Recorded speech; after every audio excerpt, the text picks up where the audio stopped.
খুলনায় 4টি উন্নয়ন প্রকল্পের কাজ চলছে ধীর গতিতে। কারণ হিসেবে দায়ী করা হচ্ছে মাহবুব ব্রাদার্স নামের ঠিকাদারি প্রতিষ্ঠানকে।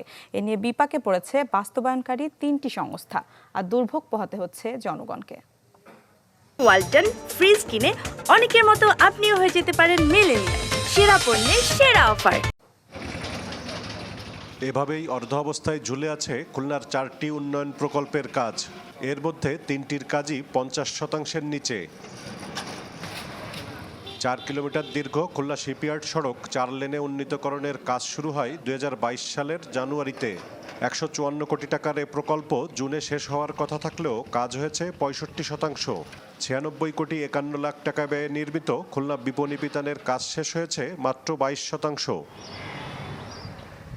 75 কোটি 77 লাখ টাকা ব্যয়ে আধুনিক বর্জ্য পরিশোধন কেন্দ্র ও কুয়েট অ্যাপ্রোচ সড়ক সংস্কার প্রকল্পের মেয়াদ শেষ হয় জানুয়ারিতে, অথচ কাজ শেষ হয়েছে 23%।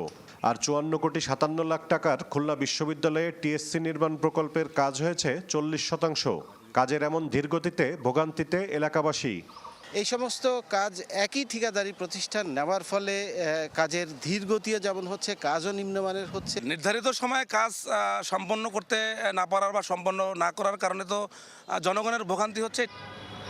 ঠিকাদারি প্রতিষ্ঠানের কর্মকর্তারা বলছেন দ্রুতই কাজ শেষ করার চেষ্টা করছেন তারা। আমাদের ওই মেইন কাজগুলো বন্ধ আছে, ওয়াসা এখন ঢুকবে। ওরা তো 4 মাস সময় নিচ্ছে, আর ওরা যদি 4 মাসে পারে তাহলে আমরা বাকি কাজটা করতে পারবো। 4 মাসে ওরা আদৌ পারবে কিনা ওদের ব্যাপার। নির্ধারিত টাইমের মধ্যে এরকম কাজ কখনোই বিল্ডিং এর আন্ডার কনস্ট্রাকশনের কাজ এগুলো হয় না, কারণ ডাবল বেসমেন্ট সম্ভব না। টাইম তো প্রথমে দেয়, আসলে বাস্তবের পক্ষে এটা কোনোদিনও সম্ভব না। দ্রুত কাজ শেষ করতে ঠিকাদারি প্রতিষ্ঠানকে তাগিদ দিয়েছে খুলনা উন্নয়ন কর্তৃপক্ষ।